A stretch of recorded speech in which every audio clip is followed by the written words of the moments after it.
ઇન્ડોનેશિયાના જાવા ટાપુ પર સેમારુ જ્વાળામુખી ફાટ્યો તો 6500 ફૂટ ઊંચો ધુમાડો ઉઠ્યો અને રાખ આકાશમાં ભરાઈ ગઈ.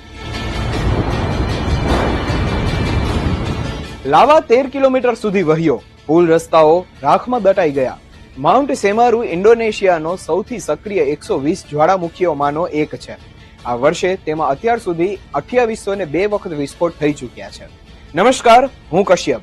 આખરે આ જ્વાળામુખીઓ કેવી રીતે બને છે? ઇન્ડોનેશિયામાં દર વર્ષે કેમ ફૂટી રહ્યા છે?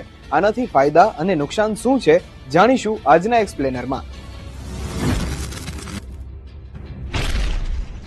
આપણી પૃથ્વી 7 મોટી ટેક્ટોનિક પ્લેટમાં વહેંચાયેલી છે. પૃથ્વીની નીચેની આ પ્લેટો દર વર્ષે 2 થી 10 સેન્ટીમીટરની ઝડપે હલનચલન કરતી રહે છે.